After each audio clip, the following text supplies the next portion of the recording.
Propósito de vida. Eliana Machado Coelho pelo Espírito Chélida. Amor e Equilíbrio Audiobook. Primeira parte. Sinopse.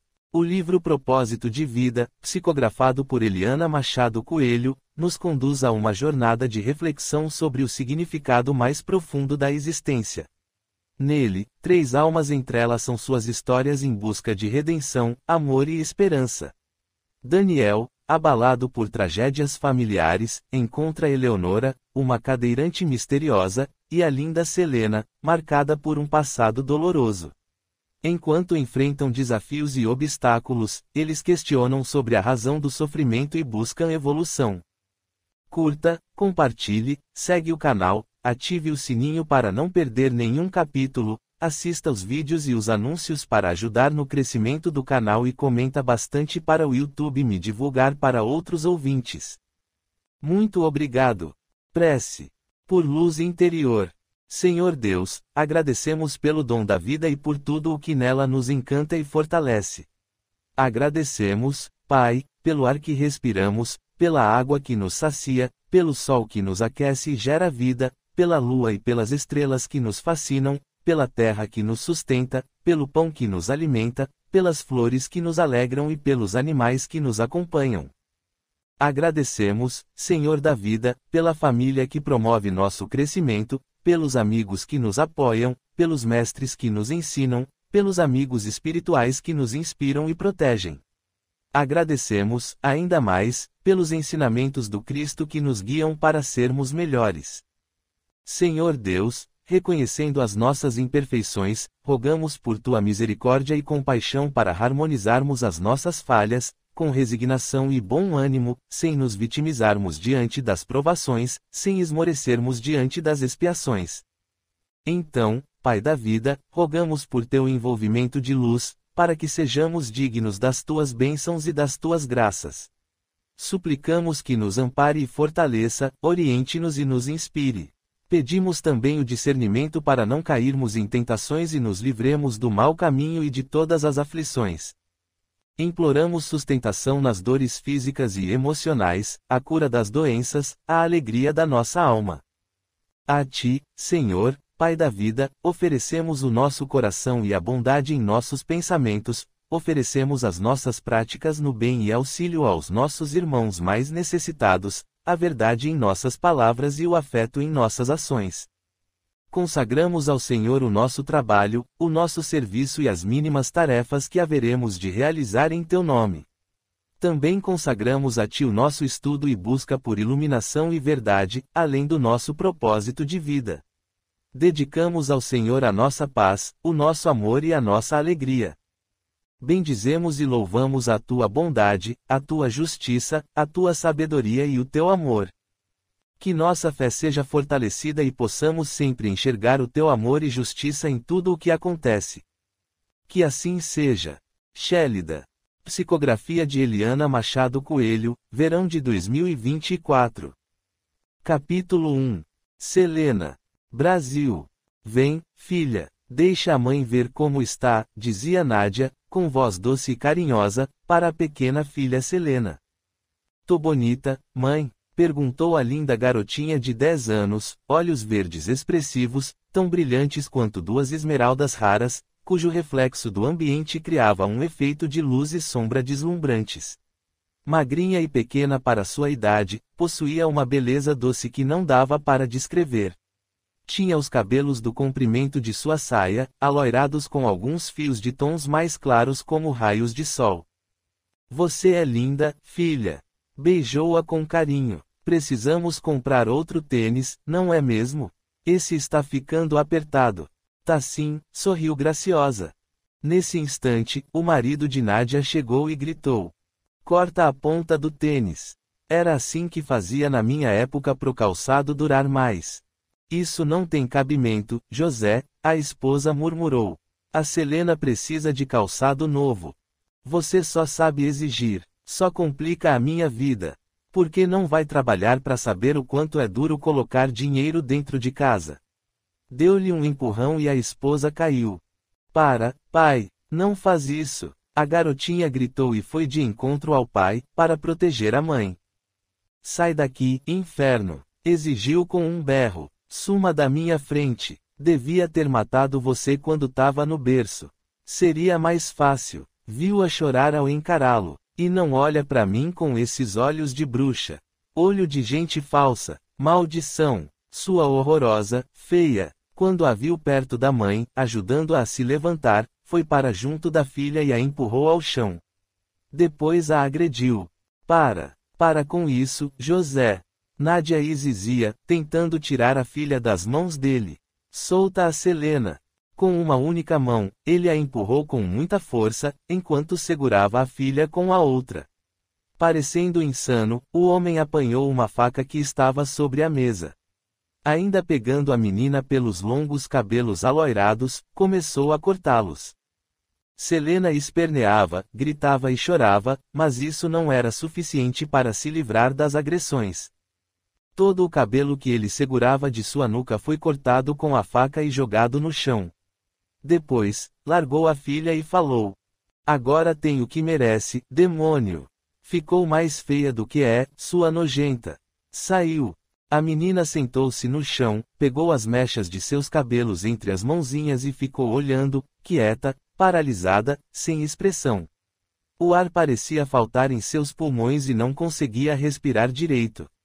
Ficou pálida e seus lábios sem cor. Atordoada e cambaleando, Nádia se levantou e foi à direção da filha. Lua, chamou-a por seu apelido de família. "Minha filha, olha pra mãe, olha pra mãe", pediu quando a viu sem emoção e com olhar perdido. Nesse momento, a mãe viu o sangue que escorria nas costas da garotinha, ferida, enquanto seu pai cortava seus cabelos. A camiseta rasgada exibia o corte largo e fundo. "Filha, vem aqui, deixa a mãe ver isso." Tentou erguê-la. Selena não se movia e Nádia ficou desesperada. "Levanta, filha, vamos levar você no médico." "Médico coisa nenhuma, quero que morra", berrou José que retornou do quarto. A esposa tentou proteger e socorrer a garotinha e novamente a luta começou. Renato, de 14 anos, o filho mais velho do casal, chegou e se colocou entre eles, tentando separar a briga. José o agrediu também. Depois saiu. Mesmo machucado, o rapazinho ajudou a mãe e a irmã. Um curativo foi feito e o sangue estancado. Porém, Selena não foi levada ao hospital. No dia seguinte, a menina não quis ir à escola por causa do cabelo cortado bem rente à nuca. Nádia precisou cortar as outras mechas longas para não ficarem tão desproporcionais e se apiedou por ver as lágrimas grossas deslizarem no rostinho da filha. Habilidosa, a mãe fez um gorro de crochê e disse: "Você vai usar o gorro só até seu cabelo crescer de novo. Esse eu fiz com a linha que a nossa vizinha me deu. Ficou lindo em você. Tudo fica lindo em você, filhinha." Nádia era uma mãe amorosa, de coração gentil que dedicava cada momento de sua vida aos 3 filhos, Renato, Roberto e Selena. À medida que o tempo passava e Selena crescia, o pai deixava de agredi-la fisicamente, mas as violências psicológicas se tornaram mais intensas. Cada palavra de José era como um chicote, deixando marcas profundas em sua alma, maiores do que deixou o corte que fez em suas costas. Sempre que a via, chamava-a de feia, horrível, dizendo que nunca iria ser alguém na vida, que ninguém jamais gostaria dela e que era burra. Selena calada, muitas vezes paralisada, aguentava firme. "Coisa feia, horrorosa, Saracura, você é tão burra que nem sei como não te expulsaram da escola", humilhava-a. "Todos devem correr de você. Nojenta." Sempre que orava junto com a mãe, que a ensinava, a garota desejava, em pensamento, ter um pai diferente, que se importasse com ela, que a amasse e protegesse. Mas, com frequência, acreditava que Deus não ouvia suas preces e que talvez, realmente, fosse feia demais para ser notada por ele. "Mãe, vamos fugir, mãe. Vamos embora de casa", Renato pedia, chorando.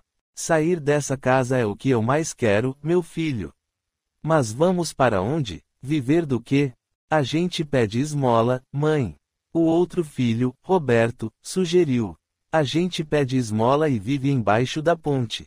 Nádia os abraçou, apertando-os em seu peito e chorou ao orientar. A chave da evolução é o conhecimento. O caminho da prosperidade e da paz é o conhecimento em ação. Jesus já dizia: conheça a verdade e a verdade vos libertará. Conhecimento é poder, meus filhos. Viu-os olhar para ela e aconselhou: estudem. Aproveitem todas as oportunidades que tiverem. Ganhem conhecimento e, dessa forma, vão conseguir sair desta casa. Não para ir para embaixo da ponte, mas para uma casa e uma vida melhor. Prestem atenção, debaixo da ponte passaremos muitas necessidades, poderemos ficar doentes e não termos remédios, teremos fome, passaremos frio, sede. Não é simples assim, e morando embaixo da ponte, não posso trabalhar como faxineira. Ninguém vai querer uma diarista que mora embaixo da ponte. Não tenho mais ninguém no mundo. Não tenho pais nem para onde ir. A única tia que vocês têm não vai nos dar apoio. Ela é irmã do pai de vocês. O jeito é a gente estudar para ter uma profissão, Roberto, disse Renato. Mas o pai não pode continuar fazendo isso com a senhora nem com a lua, mãe. Olha para ela, tô com dó, apiedou-se Roberto. Não sei o que posso fazer, filho, a mãe disse com voz triste. Vou matar ele, sou menor mesmo, tornou Roberto, revoltado. Roberto, esse seria meu maior desgosto. Eu morreria por ter um filho que matou o próprio pai. Nunca mais diga isso, repreendeu-o, firme. Deixa de ser idiota, Renato exclamou, não fala besteira. Selena chegou e os viu sobre a cama. Franzina sorriu com jeito meigo e se jogou entre eles. A mãe os abraçou, como sempre fazia em dias difíceis. A estratégia de Nádia era afastar a filha do pai para que não a agredisse de qualquer forma. Em muitos momentos, Selena, calada e quieta, ouvia as brigas e discussões do pai e sofria em silêncio. Em muitas conversas com sua mãe, entendia que precisava estudar para ter um futuro promissor e sair da guarda do pai por um caminho honrado. Selena se apegou à esperança, à promessa de um futuro melhor que fez a si mesma. Estudaria com afinco, determinação para provar que seu pai estava errado. Sonhava em se tornar alguém competente e de respeito. Foi crescendo e quanto mais idade tinha, mais sua beleza natural se revelava. Iguais aos da mãe, seus olhos verde esmeralda eram expressivos e tinham um delinear especial, arredondado e puxadinho nos cantos, quase escondidos pelos belos cílios longos. Ficou bem mais alta do que se esperava e seu corpo, antes magro e sem forma, tornava-se bonito logo na adolescência. Mesmo assim, o pai falava de tudo para humilhá-la, constrangê-la e torturá-la, gratuitamente. Desde que Renato, agora maior e mais forte, agrediu o pai quando entrou em meio a uma briga com sua mãe e irmã, o homem se acovardou, perto dele.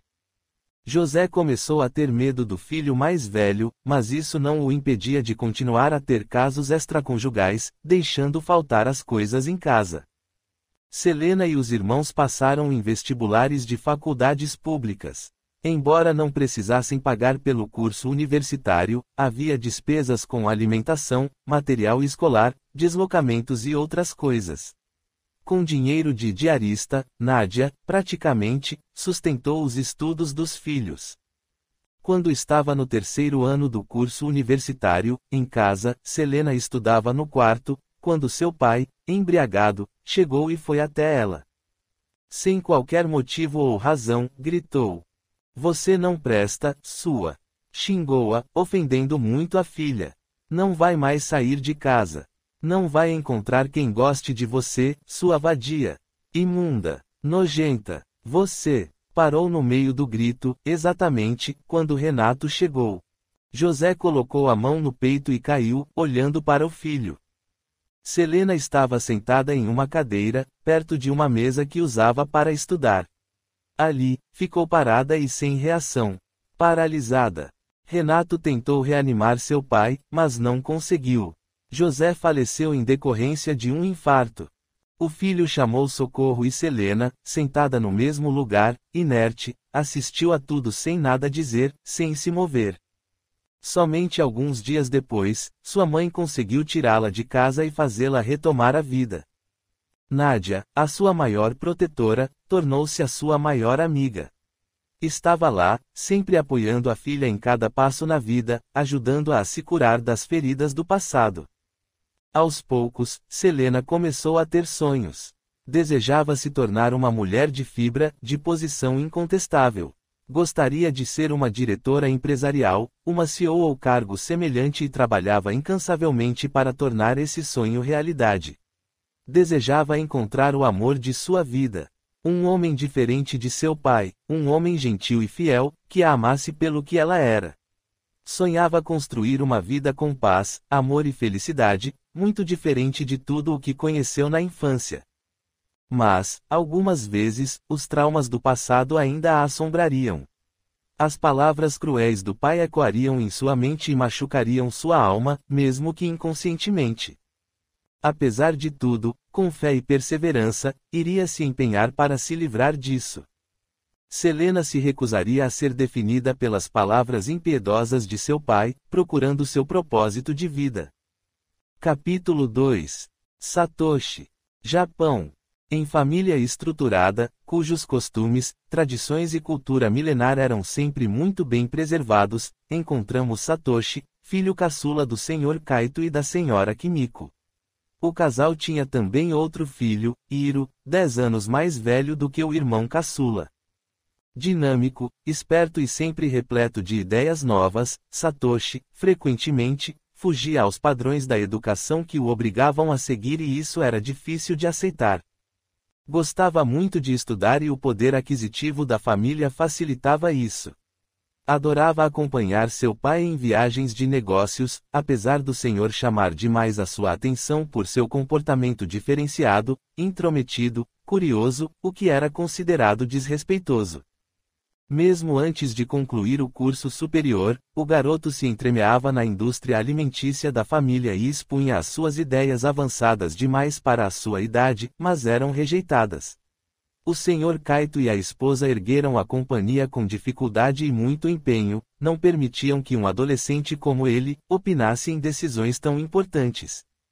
Após sua formação superior, Satoshi iniciou na empresa onde seu irmão mais velho, Hiro, já ocupava o mais alto cargo de diretoria, enquanto o pai estava na presidência.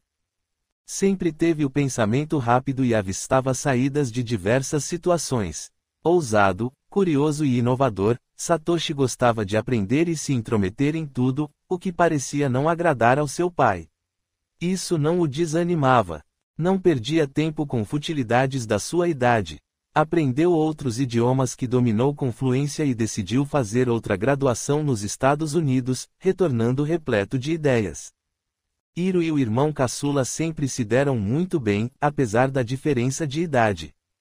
Era com ele que Satoshi compartilhava ideias, planejava inovações na firma, oferecia opiniões e tudo mais a respeito da empresa e também de sua vida. Hiro era seu único amigo. Aquele com quem treinava seu esporte predileto, karatê e com quem fazia sua atividade física favorita, musculação. Era com quem saía, brincava, viajava.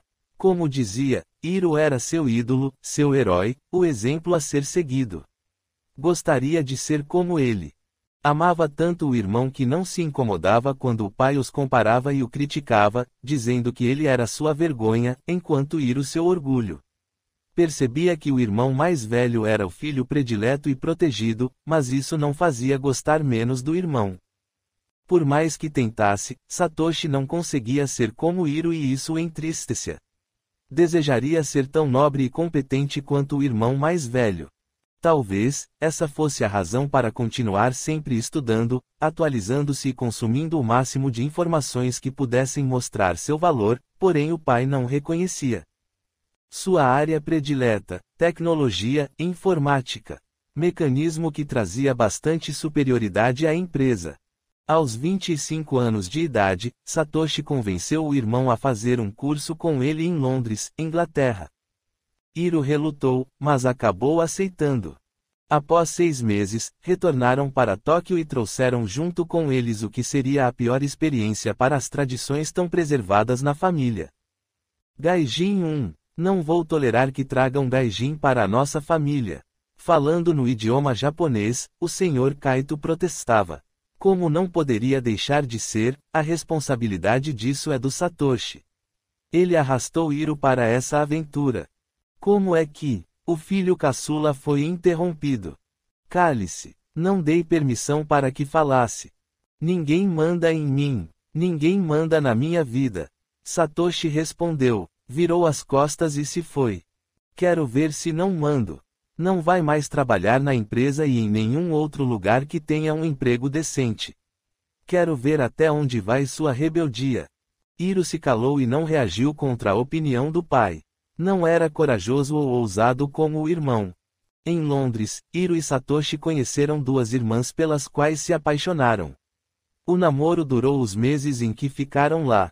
Ao retornarem, o problema de distância foi resolvido quando Hiro arrumou emprego, na empresa de seu pai, para sua namorada, que aceitou e, quando foi para Tóquio, levou sua irmã caçula, a namorada de Satoshi. O pai exigiu a demissão imediata da moça e o filho caçula deixou de trabalhar na companhia. O escândalo e a contrariedade da família foram tão grandes que, Tadashi, o irmão mais novo de Kaito, que morava no Brasil, foi até Tóquio para conversar com os sobrinhos.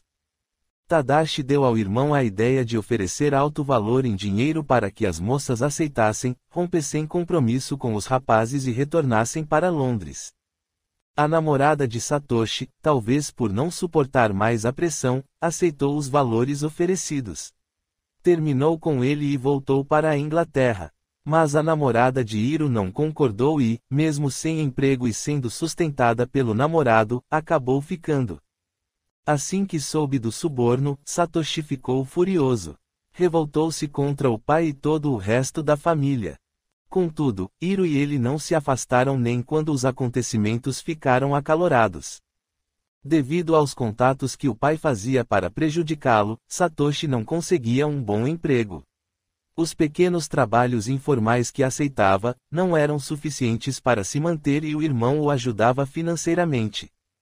O pai tentava obrigá-lo a convencer Hiro a deixar a namorada, o que era impossível. Até o inesperado acontecer. Satoshi recebeu a notícia da morte do irmão, aquele que era seu único amigo, o companheiro de lutas, esportes, passeios. Aquele em quem mais confiava, o exemplo a ser seguido, seu incentivador, seu herói, seu ídolo. Esse fato não foi um simples choque, principalmente, ao saber que, com o consentimento da namorada, Hiro a matou e tirou a própria vida, em seguida. Satoshi sentiu como se o céu e as forças do universo tirassem tudo dele. Não entendia o porquê aquilo tudo ter de ser daquela forma. A família, para preservar tradições, preferiu acabar com a vida do irmão e desestruturar a dele. Ficou inconformado, enlouquecido. No funeral, Satoshi compareceu e não escondeu sua revolta na frente de todos. Diante de seu pai, gritou: "O senhor matou o Hiro, pai. O senhor matou seu filho mais velho e me matou também. O senhor é culpado pelo que aconteceu. É culpado pela morte dessa moça." Berrou. "Cale-se, Satoshi", repreendeu seu tio Tadashi, que havia retornado a Tóquio para o funeral do sobrinho. "Quem é o tio para me dizer isso? O sangue do Hiro também está nas suas mãos. Você mandou dar dinheiro a ela. Você fez pressão. Sempre quis o controle de tudo e todos. Sempre quis manter tradições. Agora, está bom para vocês? A tradição está mantida como queriam? Cale-se, Satoshi.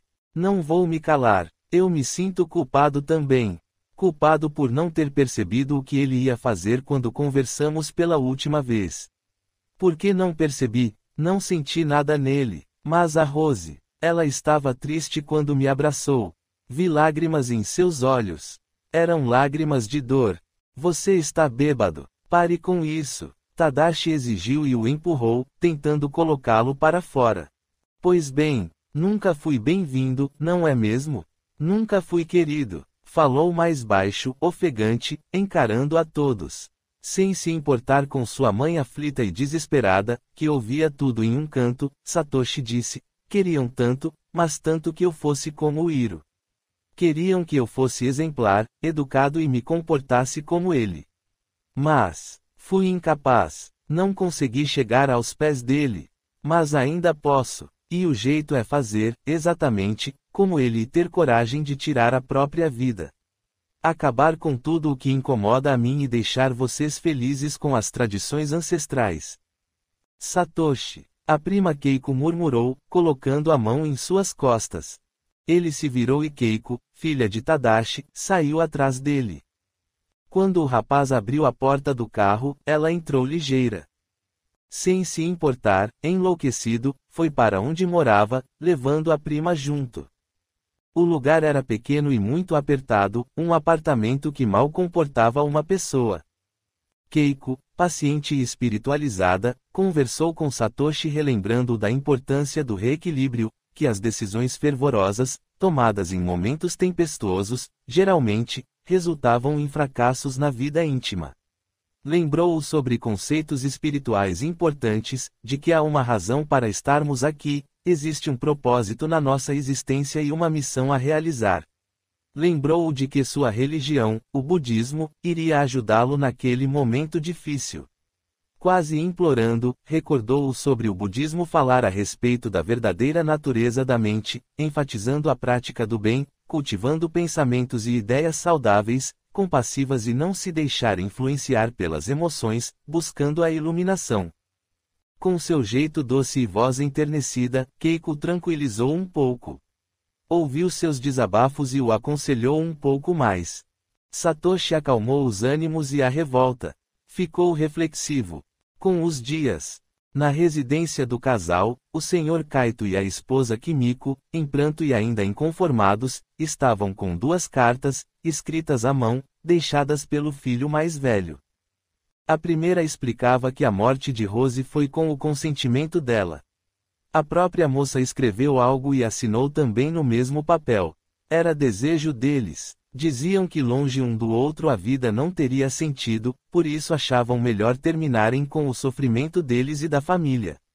Essa carta já tinha sido exposta a todos, inclusive à polícia. Mas a segunda, que acabaram de encontrar, escrita somente por Hiro, iniciava-se assim: Peço perdão por meus atos. Além de desejar viver na vida e na morte ao lado de Rose, tenho percebido minha existência sem sentido e me sinto culpado de muita coisa. Não sou o que, verdadeiramente, pensam de mim. Não tenho a capacidade que acreditam. Sou fraude. Desde que Satoshi, tão jovem, começou a ir à empresa, ele teve ideias que me surpreenderam. Meu irmão, embora 10 anos mais novo do que eu, era perspicaz, tinha uma visão empresarial que me admirava imensamente. Eu o invejava e, em vez de expor o que Satoshi é, peguei para mim seus conceitos, concepções e idealizações e apliquei como se meus fossem. As ideias tão inovadoras que tenho apresentado, as quais tanto todos elogiam e que contribuíram para o sucesso da nossa empresa, não são minhas. São do meu irmão mais novo. Recebi reconhecimento e tive destaque por tudo o que não era meu. Incentivei-o a estudar mais, ir atrás de cursos e o ajudava para receber em troca os seus conhecimentos, suas privilegiadas visões corporativas, suas ideias inovadoras. Tudo o que fiz para o desenvolvimento da indústria alimentícia é a ideia do Satoshi. Arrependo-me. Tenho vergonha de encará-lo. Minha capacidade não chega aos pés da competência dele. Tenho vergonha do cargo que ocupo, lugar que, meritoriamente, deveria ser dele. Não entendo o porquê de, com tanto dinamismo, meu irmão não percebeu que roubei tudo dele. Talvez porque me ame, talvez me idolatre e fique cego para o que faço. Mas não sou digno dos seus sentimentos nobres. Peço perdão a ele, peço perdão ao pai, peço perdão à mãe. Peço perdão à companhia e todos que, de alguma forma, confiaram em mim. A vergonha me consome e dói mais do que a morte. Pai, o cargo que ocupo deve ser do Satoshi, seu filho caçula que, muito mais capacitado do que eu, merece ocupá-lo e levar adiante a prosperidade e desenvolvimento da empresa que acolhe tantos trabalhadores e suas famílias. Espero que, um dia, Satoshi me perdoe e se lembre de mim como um irmão pobre e coitado, covarde e medíocre, que tentou se destacar à custa de sua inteligência, genialidade, brilhantismo e empenho. Não sou tudo o que ele vê. Sua visão no mundo corporativo está muito à frente do nosso tempo. Eu apenas tomei suas ideias e as apresentei como minhas. Meu lado sombrio nunca foi visto, pois só aparentei o bom homem. Perdão. Peço que consideram esta minha confissão e façam o que acharem melhor. Hiro Tashiro. Ao ler as cartas, os pais se desesperaram em pranto aflitivo que ninguém consolava. O irmão Tadashi e sua filha Keiko ainda estavam em Tóquio. Desorientado, o Sr. Kaito não conseguia fazer contato com o filho caçula. Por mais que quisesse, não o encontrava. Somente depois daquela carta, entenderam que tudo era mérito de seu filho mais novo. Não souberam dizer como não perceberam. Reunida, a família temia que Satoshi cumprisse com as últimas palavras, ter coragem de tirar a vida, como seu irmão fez. A senhora Kimiko gritava, tomada por desespero e, na frente de todos, agrediu o marido exigindo que trouxesse seu único filho de volta ou seria ela a acabar com a própria vida. Não suportando toda aquela pressão, Keiko contou onde o primo estava morando. Indo até lá, o Sr. Kaito foi recebido com desconfiança. Satoshi, precisamos conversar. Entra, disse tão somente. O lugar minúsculo, quase sem ventilação, era claustrofóbico. O pai viu uma mala sendo arrumada sobre a cama. Percebeu que o filho não o encarava. Com 2 passos, chegou perto dele e o fez olhar. O senhor se abaixou e ajoelhou ao chão. Satoshi ficou surpreso. Seu pai não era esse tipo de pessoa que se curvava a qualquer um ou por qualquer razão. Foi quando o pai pediu, em choro. Perdão, Satoshi, perdão. O filho se curvou e o pegou pelos ombros, fazendo-o se levantar. Preciso que volte. Quero você em casa. Não tem como e o senhor não precisa fazer isso. Errei. Sei agora que errei e você estava certo. Sempre esteve. Peço o seu perdão. Preciso dele. Satoshi, sensível, confuso e atordoado, sentiu lágrimas quentes escorrerem em seu próprio rosto. Estava abalado demais e não sabia como reagir. Volte comigo para casa. Sua mãe está em desespero e disse que se eu não o levar comigo, ela tira a própria vida. Por favor, Satoshi. Estou indo para Atlanta, nos Estados Unidos. Não faça isso. Por sua mãe, volte. Nem se for por pouco tempo.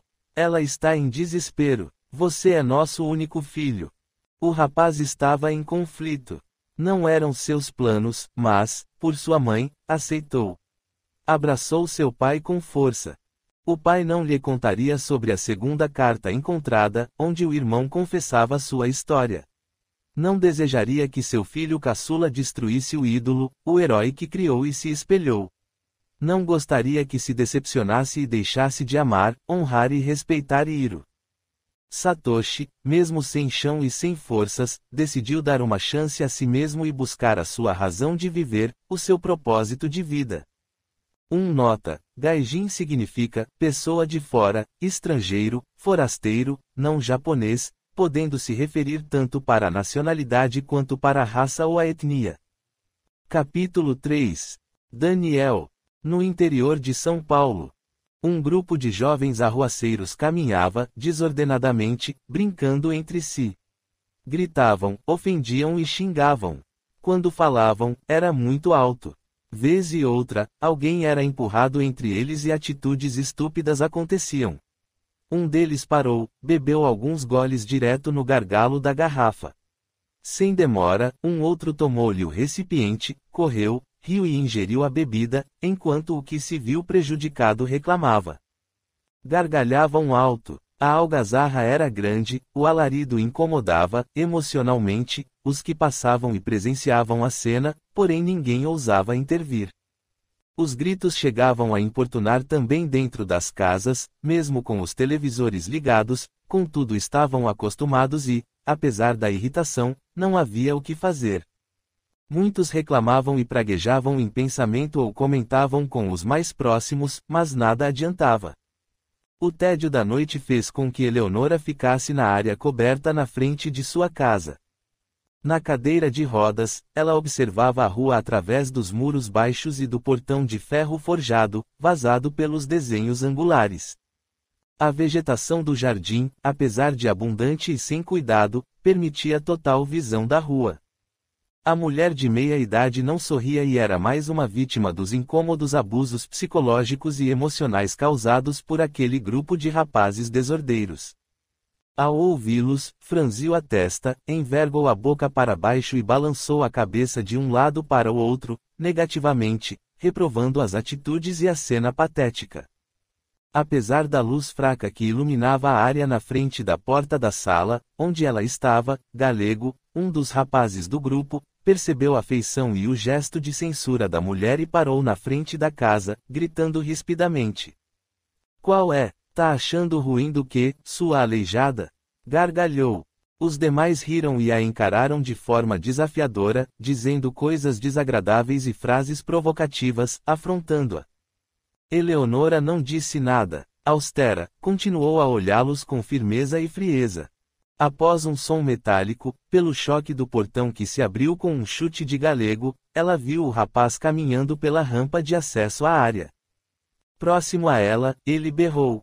"Tá cansada da vida? Cansada de ficar aí, aleijada? Quer se divertir com a galera?" Gargalhou estrondosamente e olhou para os outros que riam também. Ela quer diversão, Paulão berrou. "Vamos mostrar como é que gente jovem se diverte." "Então vamos lá, vem com a gente, velha chata," concordou Galego, que foi para trás da cadeira de rodas. Gargalhando e dizendo coisas ofensivas, moveu a cadeira descendo a rampa. Passou pela passarela de cimento, ladeada de jardim e chegou até a rua. "A vovó vai com a gente, galera!" Guto gritou e tomou a cadeira de rodas de suas mãos empurrando a rua afora, fazendo zigue-zague, passando em buracos e lombadas, seguindo para outra rua mais deserta ainda. Tudo muito rápido. Alguns riram e o seguiram falando alto, fazendo brincadeiras ofensivas e agressivas com a cadeirante, que não se manifestava. A atitude de maldade e desrespeito, que já incomodava um dos componentes do grupo, ultrapassou o limite de sua tolerância e, sério, ele pediu. Parem com isso, exigiu Daniel, puxando pelo braço aquele que empurrava a cadeira. "Qual é, Daniel?" Amarelou, cara, Guto perguntou e gargalhou. Virando-se, levou a garrafa de bebida alcoólica, que tinha em mãos, até a boca da mulher e falou, "Toma aí, vovó. Bebe um pouco para ficar alegrinha." Gargalhou, enquanto derramava a bebida que ela rejeitava ao fechar a boca. "Para com isso," Daniel mandou, empurrando a mão do outro para defender a senhora. Guto reagiu querendo agredi-lo. Paulão aproximou-se e amenizou a situação, separando-os. Porém, Tatu, outro colega, apossou-se da cadeira de rodas, empurrou-a o mais rápido possível e a discussão se desfez, pois todos saíram correndo atrás da cadeira que sacudia devido ao chão irregular de paralelepípedos gastos pelo tempo. A rua desolada parecia um corredor sombrio. Árvores, despidas de folhas pelo fim do outono, testemunhavam silenciosamente a cena terrível que se desenrolava. Daniel, totalmente insatisfeito, ficou zangado ao ver os companheiros rirem. Os apelos de Eleonora só ecoavam em sua mente enquanto se segurava nos braços da cadeira com todas as forças que tinha e os olhos arregalados de medo e indignação. A cadeira, uma extensão de seu corpo, veículo que a levava onde suas pernas já não conseguiam mais, balançava com suas rodas batendo nas pedras irregulares, pulando, como um cavalo selvagem, sobre buracos e desníveis. O mundo girava em torno dela. As árvores, as poucas casas com janelas fechadas, tudo se misturava em um borrão de cores opacas e acinzentadas pela noite e os sons confusos do que acontecia, deixavam-na tonta. Eles não viam a mulher, o ser humano, viam somente um objeto para a diversão sádica e Daniel estava indignado com isso, mas não conseguia fazer nada para detê-los. Finalmente, os rapazes com atitudes vandalas, empurraram a cadeira em direção a um salão de reunião, que ficava logo à frente. O grupo de pessoas que se reunia lá dentro não conseguiu ver o que acontecia de imediato. Aqui é a casa do capeta. Zeca gritou. Vamos deixar a velha aí. Direcionou a cadeirante em direção do portão, empurrando-a. Percebendo que foram notados, alguém puxou a senhora pela mão e a jogou no chão, gritando. Reza pra gente, maluca. Reza pro capiroto levar você logo. Foi um prazer te conhecer, aleijada. Saíram correndo e gargalhando. Daniel apressou-se para chegar perto dela. Estava assustado, mesmo assim, endireitou a cadeira virada, pegou-a pelo braço, que enlaçou em seu ombro, levantou-a pela cintura, apoiando-a nele e fazendo-a se sentar, novamente. Era um jovem alto e forte. Abalado, percebendo a movimentação de pessoas que saíam para ver o que acontecia, ele murmurou. Desculpa, por favor, desculpa. Correu sem mais ser visto. Eleonora achava-se apavorada, mas não manifestava seus sentimentos. Seu rosto de feições duras tinha muitas vivências e histórias. Seus olhos, apesar das poucas rugas que os rodeavam, brilhavam memórias de tempos mais gentis. Ela costumava dançar, correr, sorrir, rodopiar, mas, agora, tudo isso eram apenas lembranças distantes. E ela, uma condenada àquela cadeira pelo resto da vida. Aqueles vândalos, que surgiram como sombras, tinham risadas que ecoavam igual à voz do medo. Eram jovens repletos de energia e maldade. Vulnerável, ela ficou ao dispor de todos. Um alvo fácil. As primeiras pessoas que chegaram até ela para socorrê-la, viram-na confusa. Agarrada ainda à sua cadeira, tinha à mente uma tempestade de emoções conflitantes, raiva, tristeza, impotência, indignação, mas, surpreendentemente, um fio de esperança. Esperança que iluminou seus olhos quando procurou algo. Os rapazes desapareceram na escuridão como fantasmas, inclusive, Daniel. Ela olhou ao redor e sentiu-se atordoada com tantas perguntas. A cadeira de rodas, uma testemunha silenciosa da crueldade humana, gélida e imóvel, era sua única companheira. Estou bem, Eleonora murmurou, ajeitando-se e respirando fundo. Ela não vai desistir do seu objetivo e, mais uma vez, olha em direção para onde os rapazes fugiram. Estava determinada. Enfrentaria o mundo com a coragem e a dignidade que possuía para conseguir seus objetivos. E assim, naquela noite escura de outono, a rua desolada daquela cidade do interior guardava uma história da injustiça dos jovens vândalos, da bravura de Eleonora e da timidez de Daniel, o jovem que não se decide a de que lado ficar. Ela permaneceria firme com sua força inquebrantável, sentindo o vento em seu rosto. Vento frio que sussurrava esperança depois do que viveu. Apesar de sentir-se estonteado por causa da bebida alcoólica, Daniel estava bem lúcido e incomodado com o ocorrido. Não gostou nem um pouco do que seus amigos fizeram com a cadeirante. Ele a conhecia de vista e não se lembrava, naquele momento, do seu nome. Seu avô já havia falado sobre ela algumas vezes, mas não era capaz de recordar. Aquilo o aborreceu e o deixou extremamente irritado. Descontente, foi para casa. Ao chegar, escutou seu avô perguntando. Isso são horas, Daniel. Bênção, vô, murmurou. Deus abençoe, mas eu não falei que amanhã temos de chegar cedo no mercadinho. Às 4 horas o caminhão fará as entregas. E se seu Aldo chegar antes? Temos de estar lá às 3:30 da manhã. Esqueceu? Não, vô, não esqueci. Vai dormir, que vou tomar banho e deitar. Bebeu de novo? O senhor Rufino notou um tom diferente no modo do neto falar. Só um pouco, Daniel murmurou. Essas companhias vão trazer problemas para você, menino. Trata de se afastar desses moleques. Zangou-se. O neto nada disse e foi para o banheiro. 3 horas. Era o que mostrava o despertador, quando Daniel o silenciou. Sentia o corpo ruim e a dor de cabeça incomodava muito. A indisposição era grande. Mesmo assim, sentou-se na cama e esfregou o rosto, levantando-se rápido ou voltaria a deitar e levaria bronca. Vestiu-se depressa e foi para o banheiro, percebendo que o avô já estava na cozinha pronto para sair. Lavou o rosto e sentiu a água fria gelar sua face. Isso o fez acordar. O inverno começaria logo e estaria frio. Vamos, Daniel, o senhor o chamou firme. Saíram sem perder tempo, nem tomaram café. No pequeno mercado, o jovem abriu a porta que sempre dava trabalho, pois era emperrada e o senhor não gostaria que alguém a consertasse. Para o senhor Rufino, aquele defeito dificultaria furtos e invasões. Não eram 3:30 da manhã quando a entrega foi feita.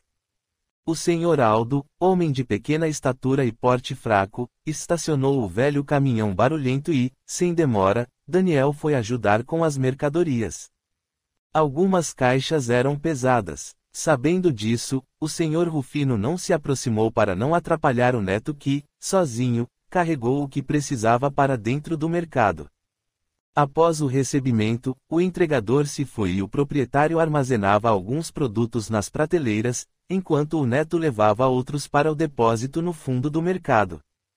Um pouco depois, o senhor pediu ao rapaz para erguer as portas principais, que eram de enrolar, e ouviu. Mas ainda é cedo. São 4 horas. Vai abrir agora? Qual a diferença em abrir meia hora antes, se já estamos aqui e o pão já foi entregue? Pode abrir. Contrariado, Daniel obedeceu. O pequeno mercado vendia pão, leite e alguns frios, além de outros produtos. O cheiro de café fresco feito pelo senhor Rufino invadia o estabelecimento quando o primeiro cliente entrou. Bom dia. Bom dia, senhor João. O que vai ser hoje? Indagou o proprietário sorridente. 3 filões de pão, 2 leites, 6 ovos, 200 de mortadela. Enquanto aguardava seu pedido, contou, aquele bando de arruaceiros inúteis aprontou novamente. É mesmo? Perguntou o senhor Rufino. Ontem, pegaram a Eleonora na cadeira de rodas e a arrastaram com a cadeira pela rua. Zombaram e falaram um monte de coisa para a coitada. Depois entraram com a cadeira no terreno do centro espírita e abandonaram a pobre mulher lá. Gritaram, ofenderam e saíram correndo. Desocupados, sem vergonhas, reclamou outro cliente que acabava de entrar e ouviu o relato. Isso é falta de uma boa sova. São filhos de pais irresponsáveis, isso sim. Se é que eles têm pais. Daniel surgiu para atender o outro cliente e ouviu. Faz bem o senhor, seu Rufino, obrigar seu neto a trabalhar e fazer o menino levantar cedo para não ter tempo de se envolver com esses marginais. Quando a família não educa seu filho em casa, o Estado vai educar na cadeia. Aqui está seu pedido, seu João. Mais alguma coisa? Marca aí no caderno, seu Rufino. Tenha um bom dia. Está certo. Um bom dia pro senhor também, seu João. Pode deixar que vou anotar aqui na caderneta. Daniel continuou atendendo o outro cliente, mas havia algo errado com seus sentimentos. Não ousava encarar o avô e o homem percebeu. Assim que ficaram a sós, o senhor o chamou. Daniel, vem aqui. Vou colocar as caixas vazias para fora e limpar o banheiro. Vem aqui. Foi enérgico. Senhor. Obedeceu de cabeça baixa. Dona Eleonora vive sozinha e em uma cadeira de rodas. Tem dificuldade para tudo. Nem sei como essa mulher consegue morar lá sem a ajuda de ninguém. Tenho certeza que os arruaceiros que tiraram a pobre da casa dela, saíram com a cadeira pela rua e abandonaram a coitada foram o Galego, o Paulão, o Guto, o Tatu, o Zeca e o Zuca. Você estava com eles? Não houve resposta e ele percebeu que o neto abaixou o olhar mais ainda. Você deve ter vendido bebida para eles também. Já disse que esses moleques não prestam. Não são boas companhias. Nunca vai aprender algo bom com eles. Você tá na idade de estudar para ser gente do bem. O que vai ser de você quando eu morrer, Daniel? Silêncio. Aproximando-se, exigiu, não quero que fique na rua depois das 8 horas da noite. Se não estiver no colégio, é para estar em casa estudando. Entendeu? Entendi, murmurou. Outro cliente chegou e a conversa foi interrompida, mas não esquecida. O que fizeram com Eleonora foi o assunto de todos que adentraram ao mercadinho, naquela manhã, até que, mais tarde, o farmacêutico, Sr. Leôncio, chegou. Seu Rufino, por favor, preciso que o senhor prepare uma cesta ou caixa com alimentos básicos e também pão, leite, legumes e outras coisinhas e entregue na casa da dona Eleonora. Acabo de vir de lá e notei que não havia muitos mantimentos. Anote na caderneta que depois eu acerto com o senhor. Foi bom o senhor ter falado. Agradeço, mas pode deixar que eu mesmo fico com esse custo. Tenho certeza que o senhor já examinou Dona Eleonora e não cobrou nada. Não fiz nada demais. Foram alguns arranhões. Ela não se feriu tanto. Ao menos fisicamente não se machucou, mas nunca se sabe o quanto a alma está ferida. Ela é uma mulher muito séria. Não é de conversar nem reclamar. Vive só e sabe-se lá Deus como. Veio para cá, morar nesta cidade, e ninguém sabe de onde veio. É estranho, mas ninguém merece ser incomodado e agredido como ela foi. A coitada estava em casa quando aqueles marginais a arrancaram de lá. Pode deixar, seu Leôncio. Vou fazer uma cesta com coisas boas e mandar meu neto ir lá levar. Não se preocupe. Se o senhor está dizendo, fico despreocupado. Passo lá, à noite, para ver como ela está. O farmacêutico se foi e o senhor Rufino procurou uma cesta que encheu de alimentos. Sem demora, chamou Daniel e o orientou sobre a entrega, como se estivesse lhe dando ordens. Ainda estava zangado por saber que o neto havia se envolvido com o ocorrido. O jovem ouviu em silêncio, pegou a cesta e se foi. Capítulo 4. Pedidos do coração. Sem precisar pedalar muito para chegar à casa de Eleonora, Daniel parou a bicicleta frente à residência. Titubeou ao lembrar o que havia ocorrido, na noite anterior, e ficou com medo de ser identificado. Não gostaria de ser reconhecido. Não ali, não agora. Quando lembrou que a luz da rua era muito fraca e ela estava assustada, achou difícil que se recordasse de seu rosto, entre os 7 rapazes daquele grupo. Tudo aconteceu em um piscar de olhos. A algazarra dos amigos seria sua aliada, pensava. Ele ficou para trás do grupo e tudo, para ela, deveria ter sido um turbilhão de sensações. Quando a ajudou a sentar, colocou-a, praticamente, em seu ombro. Não, ela não ouviu direito. Mesmo imaginando isso, sentiu o coração aos saltos. Como sempre fazia para outros clientes, bateu palmas e chamou. Dona Eleonora, entrega. A porta da sala achava-se aberta e dava para ver parcialmente dentro da casa, pois estava mais escuro do que lá fora onde o sol brilhava. Demorou um pouco para o vulto, com contorno de uma cadeira de rodas, surgir ao longe e crescer à medida que se aproximava da porta. Ele ainda não conseguia identificar a feição da mulher. Não saberia dizer se ela se encontrava séria ou se sorria. Entrega para a senhora, tornou dizer em alto tom. Não encomendei nada, respondeu e manobrou a cadeira, saindo de suas vistas. Daniel pensou um pouco. Sabia que o avô não tinha recebido qualquer pedido de mercadorias daquela senhora, mas se retornasse com a cesta, provavelmente, levaria bronca. O avô sabia que ele havia se envolvido na agressão e não lhe perdoaria. Como a maioria das casas da região, o portão e a porta principal ficavam abertos e como sempre fazia nas entregas, decidiu avisar. Estou entrando para levar as mercadorias aí dentro para a senhora, Dona Eleonora. Estou entrando. Caminhou pela calçadinha cimentada, subiu a rampa, passou pela área e chegou à porta. Com licença. Estou entrando, avisou. Olhando-a, viu-a de costas e de frente para uma mesa com o olhar em um livro aberto que virou a página. Meu avô, o senhor Rufino, dono do mercadinho, pediu para eu trazer estas mercadorias para a senhora. Onde posso colocar? Não preciso de nada. Daqui uns dias, meu provedor vai trazer o que preciso para passar o mês. A maioria das coisas que trouxe são alimentos frescos, frutas, verduras, legumes. Não são para estocar, vão durar só uns dias mesmo.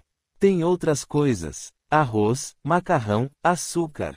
Quer ver? Até que seu provedor chegue, a senhora pode usar o que tem aqui. A vida de Eleonora era um mistério. Sabia-se que chegou àquela cidade e comprou a casa onde se instalou, após algumas adaptações para facilitar seu acesso e mobilidade. Um pedreiro da cidade foi contratado para reformar todo o banheiro, derrubar paredes, alargar portas e abaixar a pia e o tanque, além de outras obras tirando qualquer degrau ou obstáculo. Isso facilitaria a residência de pessoas com necessidades especiais e dificuldade de locomoção. Após a reforma, a casa ficou boa e ela se instalou. Em média, uma vez por mês, alguém a visitava e trazia-lhe caixas que continham alimentos, produtos e até roupas. Nada era comprado no armazém ou lojas ali perto. Só conheciam o seu primeiro nome. Eleonora não era de dar atenção a quem quer que fosse.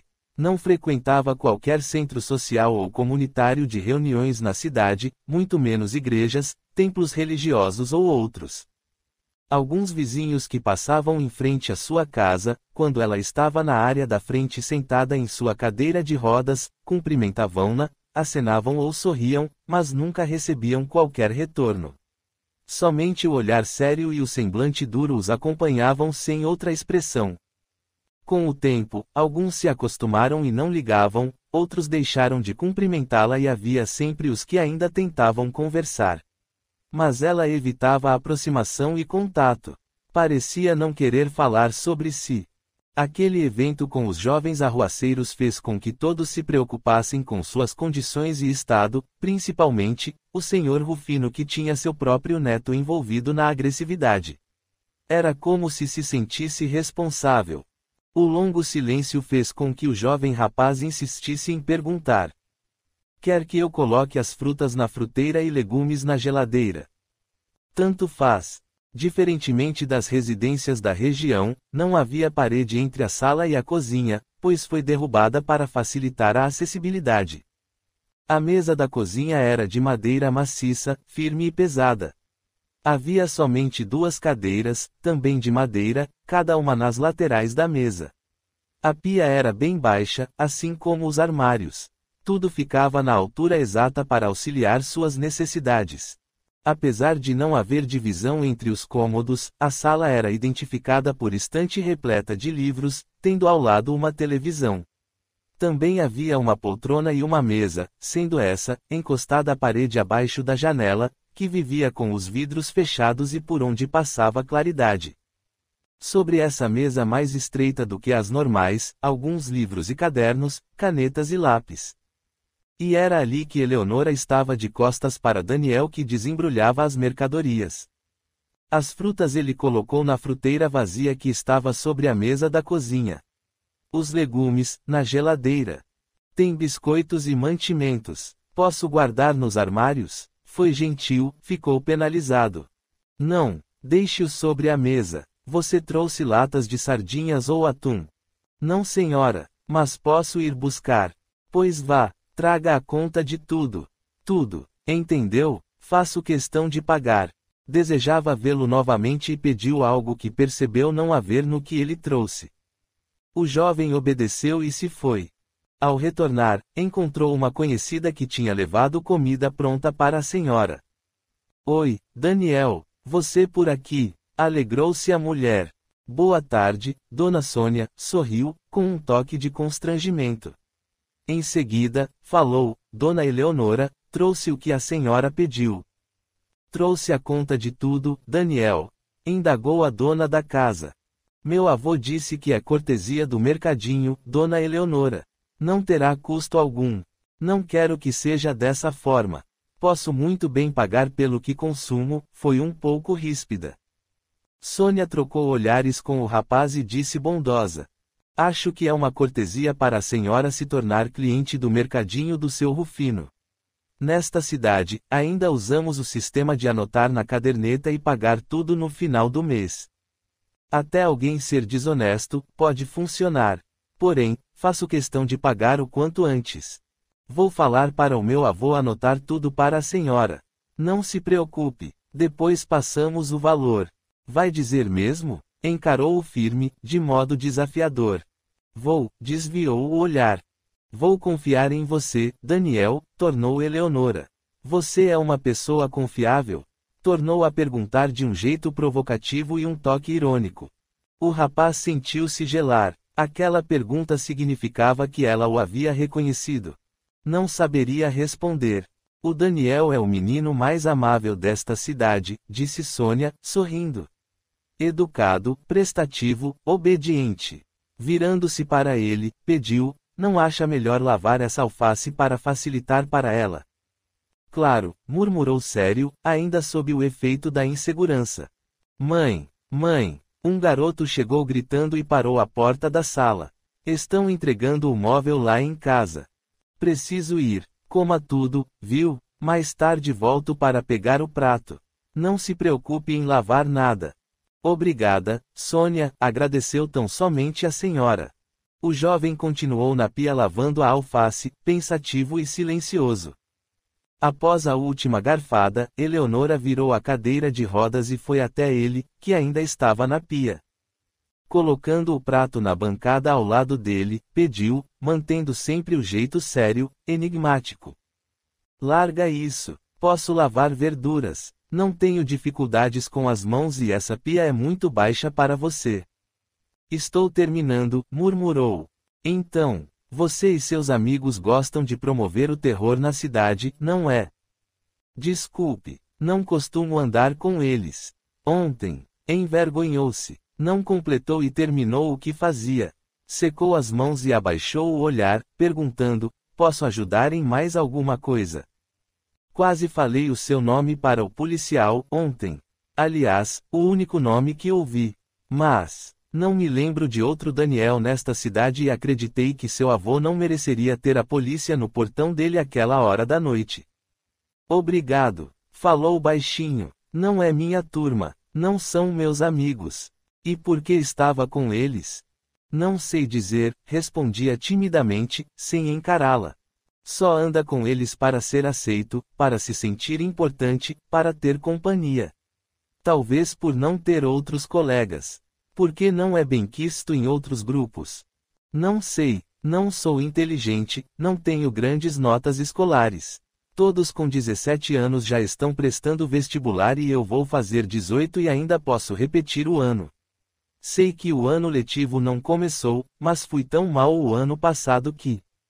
Não é inteligente? Indagou com ironia e riu alto. Lewis Terman, um famoso psicólogo estadunidense, acreditava que, se separassem as crianças mais inteligentes, com QI acima de 140, que é o nível da genialidade, e desse a elas escolaridade diferenciada, elas seriam ainda mais geniais.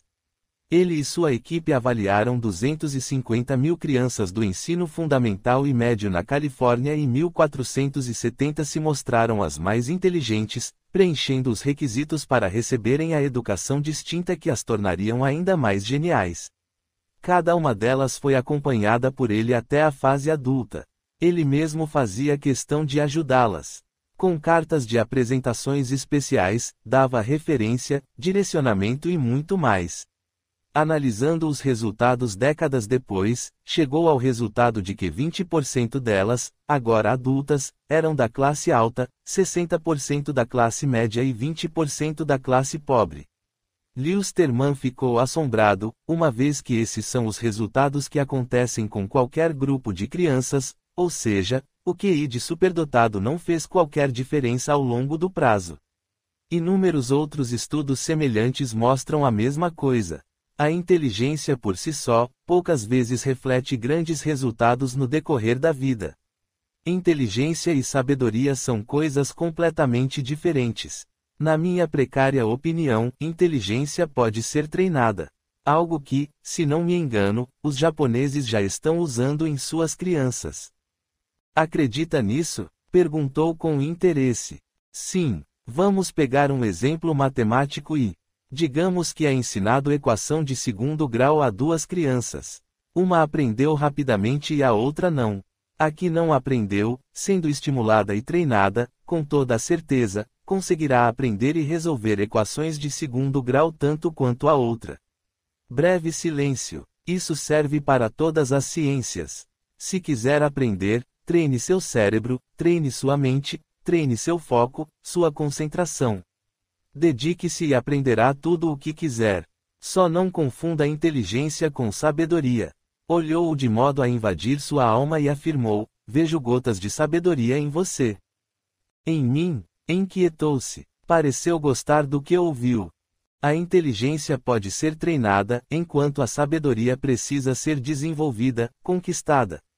Só se é sábio por meio da busca, da observação, do silêncio e da reflexão. E quando se tem gotas de sabedoria, pode-se alcançar o que quiser na vida. Pense nisso, Daniel. Girando as rodas de sua cadeira, foi para a sala, ficando perto da mesa, próxima à janela, onde havia alguns livros. Mesmo de costas para ele, disse em tom firme e claro: o mal de muitas pessoas é limitar-se a um diagnóstico ou situação, colocando nele a culpa por sua preguiça ou inércia. Com sarcasmo, ressaltou: sou desprovido de inteligência. Diz aquele preguiçoso que não tentou, não insistiu, tornando-se um peso ou preocupação para os que estão à sua volta. No mesmo tom, exclamou para desafiá-lo e mexer com seu ego: mãe e pai que me agrediram física ou psicologicamente. Tive vida difícil, não tive mãe nem pai. Fala quem quer encontrar desculpas para sua falta de atuação e só deseja ter a mão passada na cabeça, isentando-se de qualquer responsabilidade sobre sua própria vida. Esperou um momento e prosseguiu com sua reflexão: sabe, Daniel, não é preciso ser o mais inteligente, não é preciso ter nascido em berço de ouro, não é preciso ter sido bajulado e carregado no colo para obter prosperidade, estabilidade ou sucesso. É preciso empenho, vontade e nunca desistir. Não importa quantas vezes a vida te derrube. Levante-se e prossiga. Apesar da dor, da dificuldade e até do medo, encare os seus problemas. Pela visão periférica, viu-o se aproximar e perguntou: sabe o que todos os vencedores têm em comum? Não, respondeu atento. Eles nunca desistem. Encarou-o e afirmou: é impossível derrotar aquele que não desiste nunca. Mas, aqueles que caminham na companhia de idiotas e improdutivos, torna-se um deles. Como você, muitos jovens têm duas opções na vida: dar atenção, buscar e se concentrar naquilo que lhes dê um futuro equilibrado e garantido, ou seguir o modismo, os grupos imprudentes, improdutivos, inconsequentes e arruaceiros. Use sua sabedoria para escolher qual o futuro que você quer. Entendi. Pensou e decidiu: preciso ir. A senhora quer mais alguma coisa? Não, obrigada. Diga ao seu avô que pagarei as compras em breve. Vou indo. Boa tarde para a senhora. Até mais, Daniel. Respirou fundo e acompanhou-o com o olhar. Eleonora encontrava-se de frente com mais um capítulo da sua história. Seus olhos já tinham visto mais do que desejava na vida, porém precisava prosseguir. Era o que pedia seu coração. A vida, essa entidade misteriosa, havia retalhado cicatrizes invisíveis e profundas em sua alma, assim como na alma daquele jovem que ela se determinou a resgatar. Não importava quão incerto o destino fosse, estava disposta a enfrentá-lo, independentemente dos resultados. Insistiria em enfrentá-lo. Capítulo 5. Disposição e coragem. Aquela conversa mexeu com as emoções de Daniel. Ficou pensativo no que ouviu de Eleonora ao mesmo tempo em que se lembrava de suas experiências de, tão somente, 17 anos. Muitas vezes, via-se somente como vítima do abandono e, embora não verbalizasse, mentalmente queixava-se por não ter pais, por ser criado pelo avô que precisou ser firme para cuidar dele sozinho. Nem sabia dizer como o Sr. Rufino desenvolveu coragem para olhá-lo, depois de tanto sofrimento que experimentou por sua causa. Sempre se sentia excluído. Devido às histórias e vivências de seus pais, muitos não conversavam com ele e o ignoravam. Na escola, não tinha amigos, pois outros pais pediam aos filhos para que se afastassem dele. O único grupo de jovens que o aceitava, sem questionamento, era aquele capaz de tamanha agressão com a cadeirante, na noite anterior.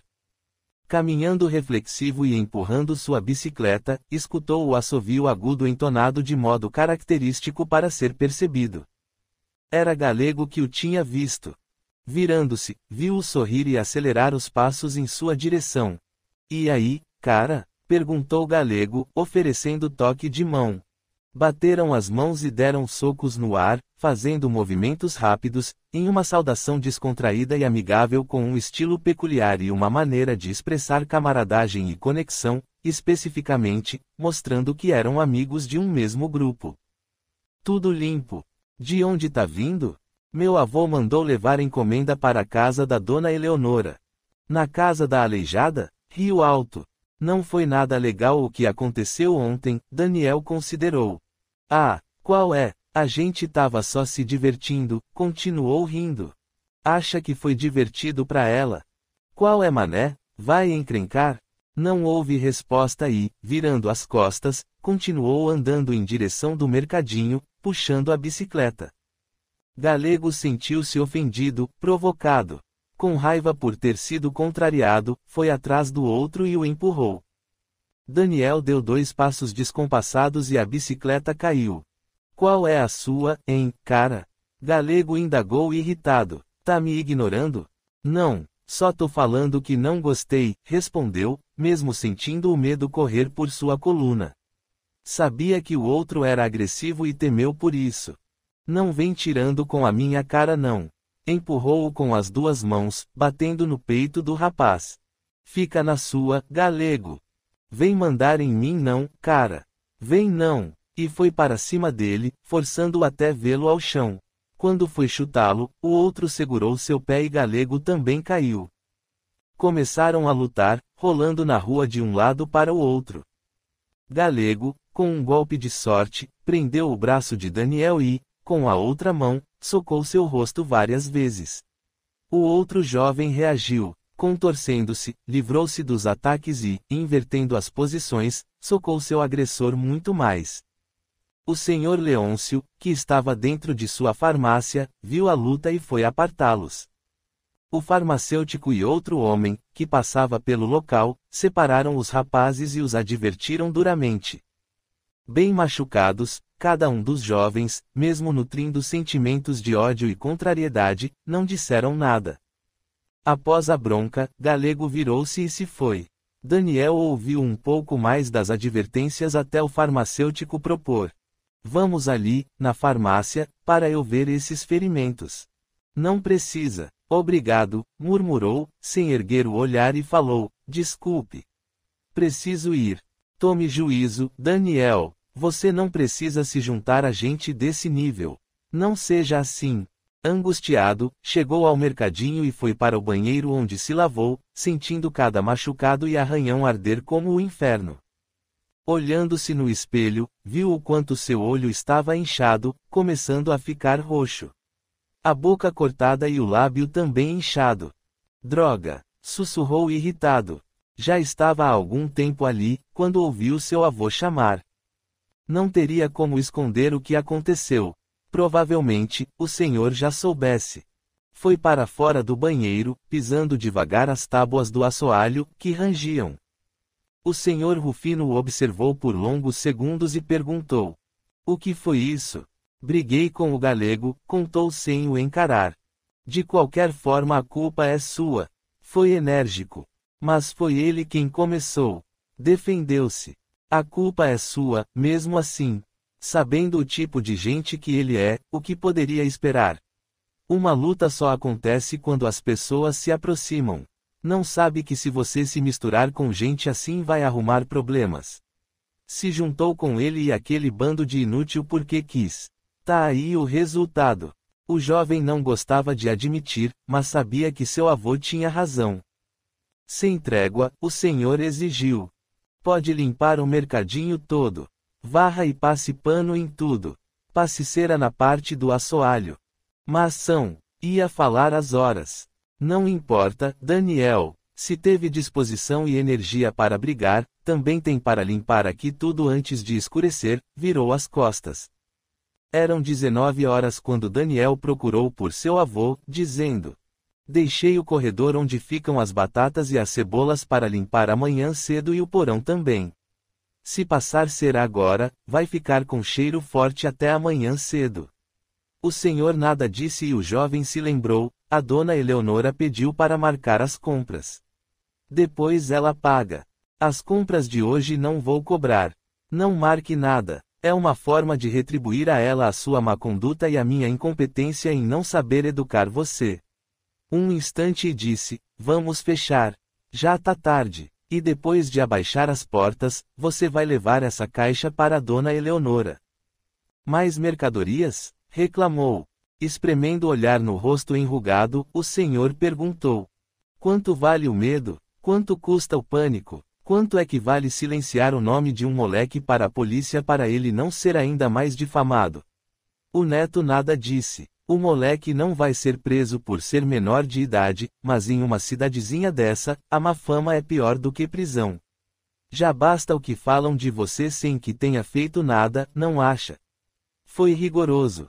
Daniel ficou intrigado. Como seu avô sabia que Dona Eleonora não tinha dito seu nome à polícia? Não ousou perguntar. Pegou a caixa e abaixou as duas portas de correr do mercado, deixando seu avô lá dentro, sabendo que ele sairia pela porta lateral. Na casa da senhora, chamou e a viu olhá-lo de longe, fazendo um sinal com a mão para que entrasse. Boa noite. Cumprimentou timidamente. Trouxe mais estas coisas. Nem levantou a cabeça. Coloque sobre a mesa da cozinha, por favor. É sabão, detergente e água sanitária. Quer que eu coloque lá fora, perto do tanque de lavar roupa?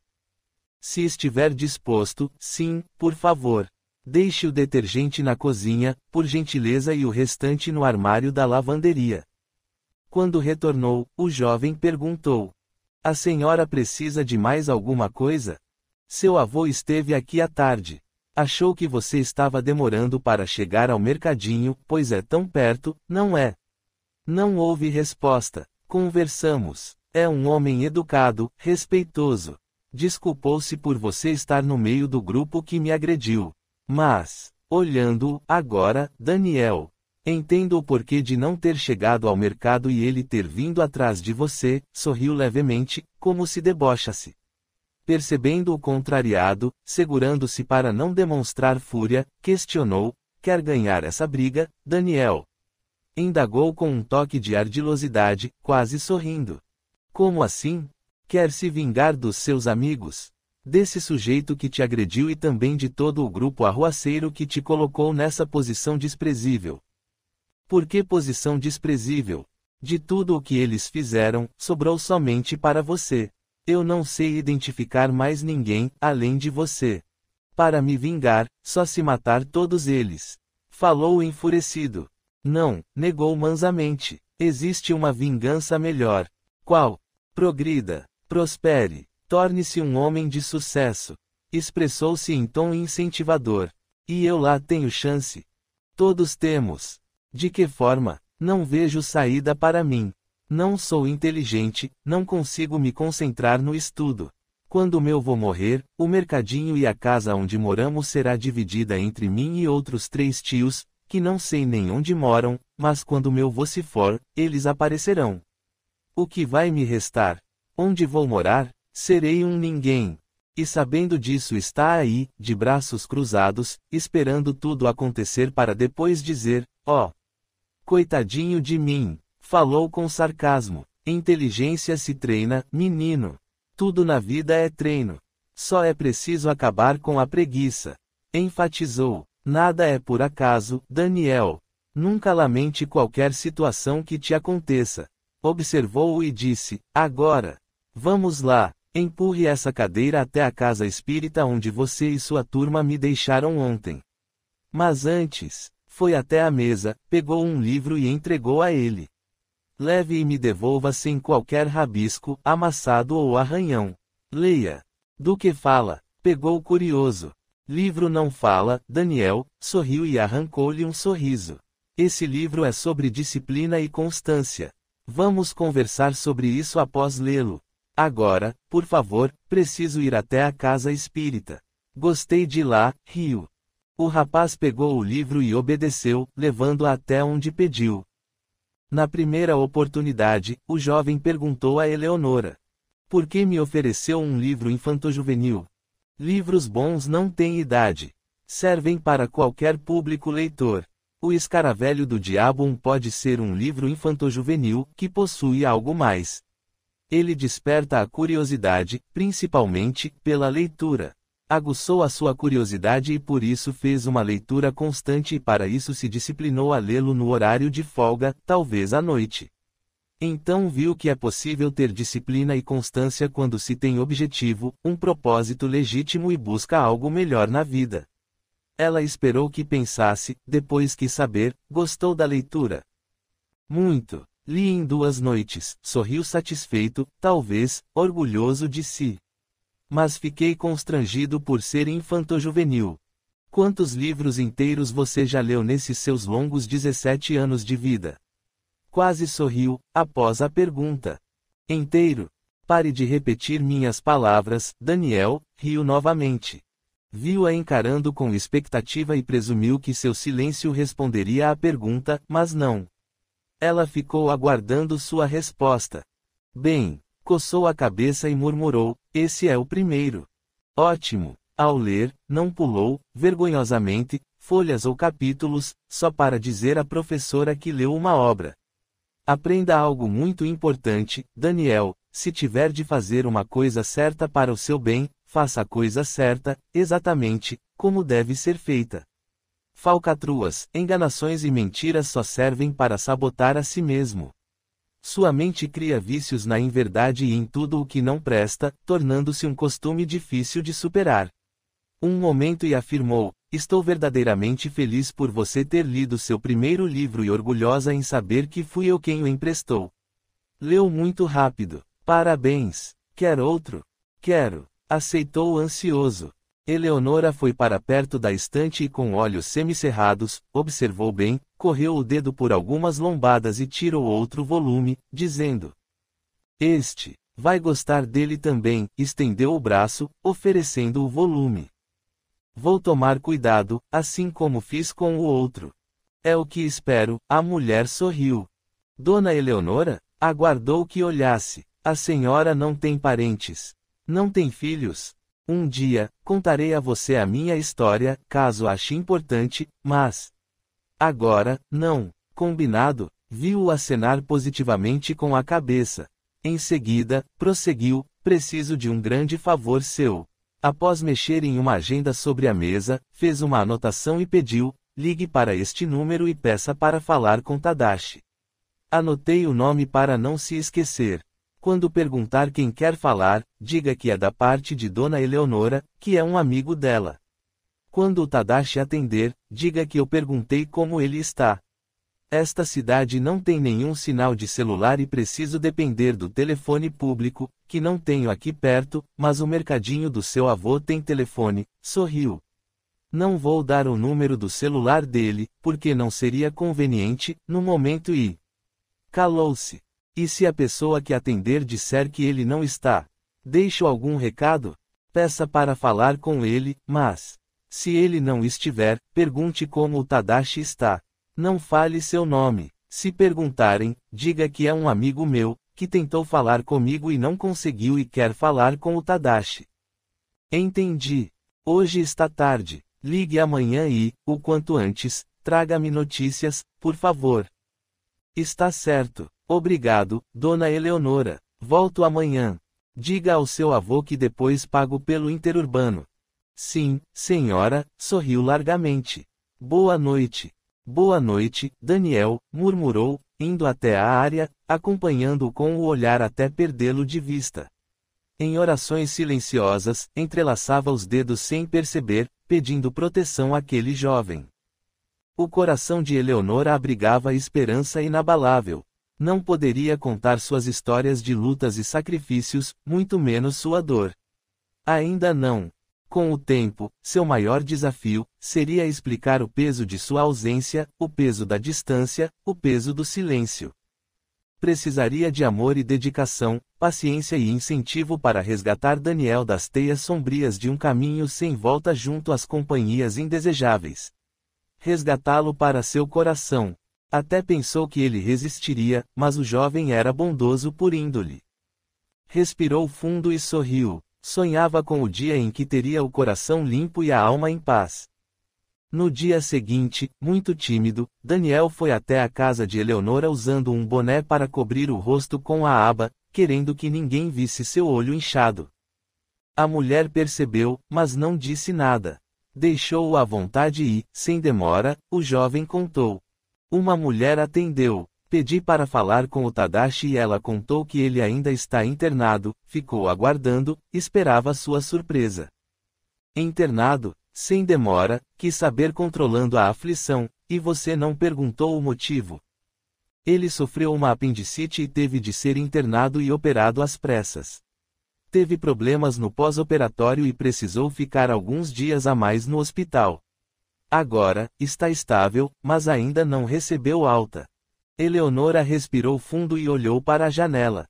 Nitidamente, aquela notícia deixou-a insatisfeita e preocupada. Alguma coisa estava errada e Daniel percebeu. Posso ajudar de alguma forma? Ofereceu-se. Não sei como. Ficou reflexiva. Estou pensando. Embora fosse uma mulher em uma cadeira de rodas, que se vestia e vivia de modo simples, havia algo de superior nela, uma aura inatingível que todos respeitavam. Nada se sabia sobre seu passado ou o que fazia ali, naquela cidade. A senhora não sabe mesmo o que posso fazer. Iniciou a leitura, mudou de assunto e olhou para ele. Sim. Ótimo. O que foi isso no olho? Foi direta. Gostaria de fugir do assunto do telefonema.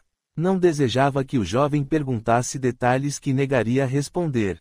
Ontem, eu estava sozinho fechando o mercadinho, quando fui. Não completou. Foi o galego, seu motivador. Segurou o riso. Motivador? Zangou-se. Sentiu-se zombado. Quando nos sentimos incomodados por alguém ou alguma situação, estamos sendo motivados a mudar, a progredir e prosperar para sair de onde estamos. Então, o galego é seu motivador. Estavam em dois. Não tive chances. Ótimo. Sorriu cinicamente. Foi para perto e falou com calma: lutar não é o caminho certo. Revidar só deixará você no mesmo nível. Progredir e ter sucesso são suas maiores vinganças. Estou com ódio. Está estudando? Estudando. Lógico. Soube que ainda tem o último ano. Ruborizado, respondeu. Não tem muita matéria ainda. O ano mal começou. Agora, justamente, quando tem pouca matéria, é hora de estudar. Posso ajudar você. Peça para o seu avô ou diga para ele vir conversar comigo. Estou com tempo ocioso. Ocioso. Tempo sobrando, tempo sem fazer nada. Posso ajudar você? Olhou-o com expectativa. A senhora é professora? Não, nem tenho dom, por isso é você quem vai me ensinar, sorriu, apertando os lábios estreitos, sem mostrar os dentes. Quando ensinamos, aprendemos muito mais. Esse é um ótimo método. O que me diz? Não sei. Saia de cima do muro, Daniel. Vendo-o ainda indeciso, falou: conheci uma mulher que me ajudou muito. Tinha bastante afeto por ela e, bem, ela costumava contar uma fábula, desconheço o autor, mas trazia excelente reflexão. Era a seguinte: um homem morreu e, no mundo dos mortos, ele se viu em cima de um muro. De um lado, diversos anjos gritavam: venha. Pule para este lado. Vamos logo. Aqui é o paraíso. Venha. Mas, do outro lado desse muro, havia somente um demônio sério e com os braços cruzados, olhando para aquele espírito em cima do muro. Um filósofo, que fazia estudos no mundo dos mortos, intrigado com a situação, perguntou ao demônio: por que o Senhor não o chama? Por que não o convida para vir para o seu lado? O demônio sorriu e explicou: porque, em cima do muro, ele já está do meu lado. Eleonora viu-o sorrir largamente. Saia de cima do muro logo, Daniel, expressou-se com brandura. A vida é um livro em branco e, cada dia, uma oportunidade que acontece para você ser melhor do que já é. Aproveite cada segundo. Prosperidade não é sobre riqueza, mas, principalmente, crescimento pessoal e conexões significativas. Posso te ajudar com o que sei e incentivá-lo a ser tudo o que pode se tornar para o seu bem e para ser melhor do que aqueles que te agrediram. Vou falar com o meu avô, aceitou, muito satisfeito. Daniel, que antes se sentia estagnado na vida, sem sonhos e sem saber por onde começar, agora, passava a ansiar por crescimento pessoal e superação. Começou a ver a senhora como alguém que continha séculos de experiência e determinação. Desejou ser como ela, mesmo que, para isso, precisasse fazer sacrifícios. Sentia-se capaz. Havia sabedoria em Eleonora, ele pensava. E se uma mulher daquela idade, presa a uma cadeira de rodas, ainda tinha vigor, disposição e coragem para viver sozinha, ele poderia ser e ter muito mais. Não tinha nada a perder. Nota: O Escaravelho do Diabo é um livro de Lúcia Machado de Almeida.